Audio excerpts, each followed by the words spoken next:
Imam Malik mengatakan, man tafaqqaha wa lam yatasawwaf faqad tafassaqa. Barang siapa yang telah paham dengan ilmu fikih tapi tidak mempelajari, tidak mengamalkan ilmu tasawuf, tidak mengetahui ilmu tasawuf, maka sungguh dia masih rusak. Beribadah itu jangan hanya beribadah tapi hati lalai. Beribadah tapi hati kemana-mana. Beribadah, kita sholat, haruslah melaksanakan sholat secara ihsan. Bagaimana melaksanakan sholat secara ihsan? Itulah kita beribadah seperti seolah-olah kita sedang berada di hadapan Allah. Sedang dilihat, kita harus tahu seolah-olah kita sedang melihat dengan Allah, sedang berhadapan dengan Allah. Nah, dan kalau kita tidak melihat Allah, Allah sedang melihat kita. Bagaimana cara mengetahui, bagaimana cara mengamalkan cara ibadah seperti itu? Itu di dalam ajaran ilmu tasawuf.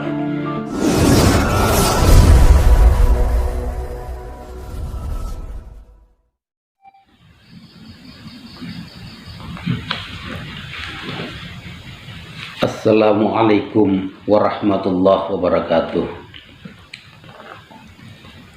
Hamdan wa syukran lillah, salatan wa salamun ala rasulillah, amma ba'du. Saudara-saudari dimanapun berada, dalam kesempatan kali ini kita membahas tentang pengertian takhliyah dan tahliyah. Apa itu takhliyah? Apa itu tahliyah? Takhliyah adalah bagaimana menghilangkan penyakit di dalam hati yang disebut dengan maksiat batin.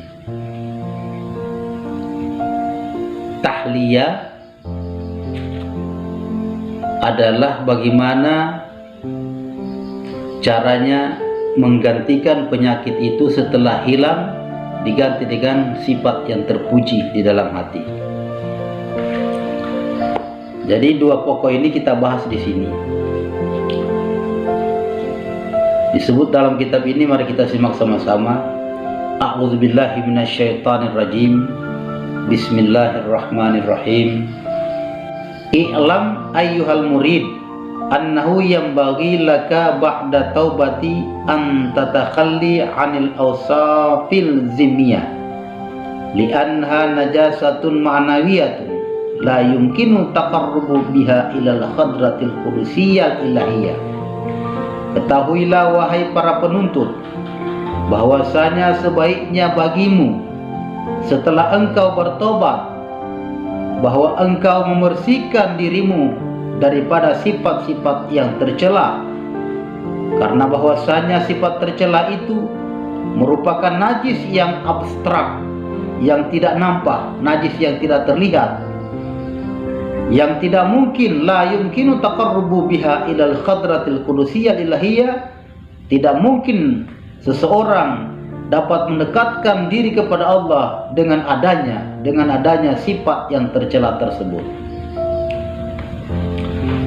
Jadi jelas sekali bahwa sebagai penuntut kasih sayang Allah, orang yang mencari kasih sayang Allah, nah, bagi orang-orang, bagi saya dan Anda yang sedang mencari kasih sayang Allah, terutama bagi orang yang baru bertobat, seharusnya setelah tobat, setelah berhenti daripada maksiat, setelah meninggalkan kejahatan, haruslah mengeluarkan segala penyakit-penyakit yang telah bersarang di dalam hati.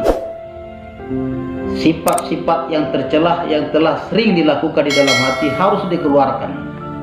Kenapa? Sebagai orang yang bertobat, selagi masih ada penyakit-penyakit yang tercela atau sifat tercela itu dinamakan najis yang abstrak. Tidak akan mungkin seseorang meski sudah bertobat belum tentu dapat mendekatkan diri kepada Allah yang Maha Suci kalau di dalam hati belum dikeluarkan penyakit-penyakit yang tercela yang menjadi sebuah najis yang tidak terlihat. Jadi untuk sah kita mendekatkan diri kepada Allah, sahnya seseorang mendekatkan diri kepada Allah yang Maha Suci, harus hatinya juga itu, selain dia sudah bertobat tidak lagi melakukan kemungkaran yang lahir, Juga dia tidak boleh melakukan kemungkaran yang batin, yaitu tidak boleh ada penyakit, tidak boleh ada sifat-sifat yang tercela lagi. Karena yang harus bertobat itu bukan hanya bertobat berhenti daripada berjudi, berhenti daripada minuman keras, berhenti daripada mencuri dan lain sebagainya. Nah, di samping seseorang menghentikan daripada perbuatan zahir yang tidak bagus itu, juga harus berhenti daripada perbuatan batin yang merusak hati. Nah, kalau perbuatan maksiat batin itu adalah seperti benci, iri, dengki, hasud kepada seorang, adu domba dan lain sebagainya. Nah, penyakit ini disebut dengan najis maknawi. Nah, jadi sebagai orang yang sudah bertobat, sekali lagi marilah kita berusaha supaya keluarkanlah penyakit-penyakit ini. Jangan lagi ada sentimen dengan orang, jangan ada lagi benci dengan orang, jangan ada lagi merasa ria, jangan ada lagi merasa ujub, sombong dan lain sebagainya. Nah, sifat-sifat ini harus dikeluarkan dari hati seseorang yang telah mencari kasih sayang Allah Subhanahu wa taala. Fal ausafu zimiyah kal hasad. Maka sifat-sifat yang tercela yang harus dikeluarkan dari hati seseorang yang telah bertobat kepada Allah, menuju kasih sayang Allah, mencari ridha Allah. Sifat yang tercela yang salah satunya harus dihilangkan, kal hasadi, seperti contohnya hasad. Hasad ini adalah penyakit hati yang membakar segala perbuatan baik seseorang. Hasad adalah merupakan sebuah penyakit yang menghalang hati, menghalang batin seseorang untuk sampai ke hadirat Allah, sampai mendekatkan diri kepada Allah. Tidak akan dapat mendekatkan diri kepada Allah kalau penyakit hasad, rasa hasud dengan seseorang ini masih selalu ada di dalam batin. Jadi kalau mau cari kasih sayang Allah, mau cari ridha Allah, jangan lagi ada penyakit hasud di dalam hati. Bagaimana hasud itu? Fa'ammal hasadu, adapun maksud daripada hasud, fahakikatuhu, maka hakikat hasud itu ayyukriha nikmatallahi ta'ala, bahwa membenci seseorang akan nikmat Allah Ta'ala ala akhihi, yang ada kepada saudaranya muslim. Fayuhibbu, maka dia menginginkan zawalaha anhu, supaya hilanglah nikmat Allah yang ada pada saudaranya itu. Wa huwa min qabihil hisal, dan ini bagian daripada hasil yang sangat buruk di dalam hati. Nah, jadi kalau ada perasaan tidak senang melihat orang yang diberikan Allah rezeki banyak, diberikan oleh Allah ilmu yang banyak, diberikan Allah harta yang banyak kepada seseorang, lalu dia benci, dia tidak senang melihat orang itu, ketahuilah perasaan yang seperti itu disebut dengan penyakit hasud. Nah, penyakit itulah, ketika muncul penyakit itu, ketahuilah jangan Anda berharap akan dapat dekat dengan Allah Subhanahu wa taala selagi perasaanmu itu masih selalu ada. Perasaan membenci, iri, tidak senang dengan seseorang yang diberikan oleh Allah nikmat itu, Anda tidak senang, Anda tidak bisa mendekatkan diri kepada Allah Subhanahu wa taala. Jadi bagaimana supaya dapat ridha Allah, supaya Anda bisa diterima tobat Anda, supaya Anda bisa diterima amal ibadah Anda? Harus hilangkan penyakit itu, keluarkan penyakit itu. Bagaimana cara mengeluarkan? Itu yang jadi pertanyaan. Banyak orang ingin menghilangkan, aku ini sudah bagaimanalah kira-kira? Ada yang mengatakan, ya Ustadz, bagaimana saya ini? Katanya ria, ujub, dengki, iri itu harus dihilangkan. Itu penyakit luar biasa yang sangat jahat. Bagaimana cara menghilangkan? Cara menghilangkan itu tidak bisa dapat kecuali dijelaskan di sini. Wala yumkinu qat'a madatihi minal batini bil kulliyah illa bisuluki tariqit tasawuf. Tidak mungkin seseorang dapat memutuskan penyakit itu dari batin seseorang secara keseluruhannya illa, kecuali bisuluki tariqit tasawuf, dengan perjalanan suluk tarikat ilmu tasawuf. Nah,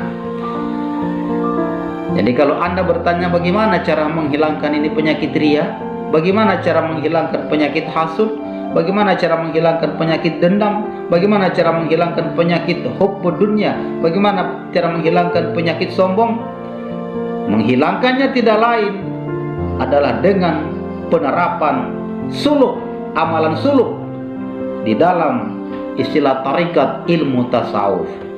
Nah, jadi satu-satunya jalan tidak lain. Kalau Anda ingin bertobat kepada Allah, ingin membersihkan hati, ingin dekat kepada Allah, ingin mencari kasih sayang Allah, ingin menjadi orang yang disayangi Allah, ingin mendapatkan jaminan surganya Allah, ingin jauh dari nerakanya Allah, ingin dicintai oleh Allah, jangan takut-takut belajar ilmu tasawuf. Jangan sungkan-sungkan belajar ilmu tasawuf. Kajilah ilmu tasawuf. Karena ilmu yang harus dipelajari bagi umat muslim di dunia ini bukan hanya sebatas ilmu fikih saja. Banyak orang hanya mempelajari ilmu fikih terus, ilmu hadis, hafal hadis, hafal ayat Al-Quran, hafiz Quran, hafiz hadis banyak, tetapi tidak paham dengan ilmu tasawuf. Hatinya terkadang masih rusak, dia sendiri tidak tahu. Banyak orang yang begitu hafal Quran, hafal ilmu fikih, hadis hafal, rajin ibadah luar biasa, tetapi hatinya yang masih rusak itu dia tidak tahu, dia tidak sadar. Dia sambil beribadah, hatinya masih sangat rusak. Imam Malik mengatakan, man tafaqqaha wa lam yatasawwafa faqad tafassaqa. Barang siapa yang telah paham dengan ilmu fikih tapi tidak mempelajari, tidak mengamalkan ilmu tasawuf, tidak mengetahui ilmu tasawuf, maka sungguh dia masih rusak. Artinya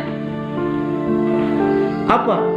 Kalau orang tidak memahami ilmu tasawuf, bagaimana dia mengamalkan ilmu tasawuf? Kalau dia tidak mengamalkan ilmu tasawuf, bagaimana dia dapat mengeluarkan penyakit-penyakit yang merusak di dalam hati? Sedangkan satu-satunya jalan yang dapat menghilangkan penyakit batin yang disebut dengan najis maknawi ini tidak lain adalah dengan mempelajari ilmu tasawuf, mengamalkan amalan suluk, mengamalkan amalan tarikat di dalam ajaran ilmu tasawuf. Itulah harus kita ketahui, bahwasanya pelajaran yang harus dipelajari oleh kita ini ada 3 macam. Harus kita tahu, itulah pelajaran yang disebut dengan iman, Islam, dan ihsan. Iman adalah mempelajari bagaimana keyakinan kita kepada rukun iman. Kita percaya kepada Allah, kita yakin kepada Allah dengan pelajaran ilmu tauhid, percaya kepada Nabi, kepada Rasul-Rasul, kitab-kitabnya, malaikatnya, hari kiamat, kadar baik dan buruk dari Allah, itu dipelajari. Pelajaran itu disebut dengan ilmu tauhid, menyangkut dengan keimanan, rukun iman. Kemudian Islam itu bagaimana kita mempelajari cara beribadah kepada Allah yang telah kita tahu, yang telah kita yakini, yaitu kita bersyahadat, naik saksi, bersyahadat asyhadu an la ilaha illallah wa asyhadu anna muhammadar rasulullah. Setelah dua syahadat kita lakukan, kita laksanakan ibadah salat, kemudian berpuasa, berzakat, kalau mampu naik haji. Ini namanya kaitan rukun Islam, tentang masalah beribadah, tentang masalah ubudiyah kepada siapa? Kepada Allah. Nah, yang terakhir ihsan. Ihsan itu apa? Bagaimana cara kita beribadah? Bagaimana cara kita melaksanakan sholat kepada Allah dengan sesungguhnya, dengan secara khusyuk, dengan iringan batin? Itu kita harus ketahui. Rasulullah mengatakan, apa itu ihsan? Ihsan itu an ta'budallah ka'annaka tarah. Engkau beribadah kepada Allah seolah-olah engkau melihat Allah. Nah, penerapan bagaimana cara kita beribadah supaya seolah-olah kita beribadah ini telah sedang di hadapan Allah, itu ajaran itu tidak dapat di tempat lain kecuali di dalam ilmu tasawuf. Kalau dijelaskan sekarang terlalu panjang. Yang jelas, beribadah itu jangan hanya beribadah tapi hati lalai. Beribadah tapi hati kemana-mana. Beribadah, kita sholat, haruslah melaksanakan sholat secara ihsan. Bagaimana melaksanakan sholat secara ihsan? Itulah kita beribadah seperti seolah-olah kita sedang berada di hadapan Allah, sedang dilihat. Kita harus tahu, seolah-olah kita sedang melihat dengan Allah, sedang berhadapan dengan Allah. Nah, dan kalau kita tidak melihat Allah, Allah sedang melihat kita. Bagaimana cara mengetahui, bagaimana cara mengamalkan cara ibadah seperti itu? Itu di dalam ajaran ilmu tasawuf. Ketika seseorang sudah dapat beramal demikian, ketika seseorang sudah dapat berubudiyah, menyembah Allah seperti ini, maka penyakit-penyakit tadi, hasud, iri, dengki, sombong, takabur, ujub, hubbud dunya, hubbud jah, riasa, dan lain sebagainya, itu akan hilang dari hati, akan lekang dari batin seseorang ketika sudah mencapai cara ibadahnya seperti itu. Pandang enteng dengan orang dia tidak mau lagi, merendahkan orang dia tidak mau lagi. Kenapa? Karena merendahkan orang bagian daripada penyakit hati. Merasa lebih sendiri tidak mau lagi, merasa hebat sendiri tidak mau lagi. Kenapa? Merasa hebat itu adalah bagian daripada penyakit yang tidak sah dia untuk dekat dengan Allah, yang tidak sah dia untuk mendapatkan kasih sayang Allah Subhanahu wa taala. Nah, tetapi proses menghilangkan bukan secepat itu. Proses menghilangkan ada tahapan-tahapan di dalam pengamalan, di dalam penerapan ajaran ilmu tasawuf. Itulah harus kita kaji. Itulah pembahasan kali ini, semoga dapat dipahami. Ke depan caranya kita sambung lagi, bagaimana cara kita beramal, itu ada pembahasan tertentu. Carilah guru-guru ahli tasawuf, ahli tauhid, kita belajar dengan mereka. Insya Allah kasih sayang Allah mendampingi Anda diridhai oleh Allah Subhanahu wa taala. Wallahu a'lam bishawab. Wassalamualaikum warahmatullahi wabarakatuh.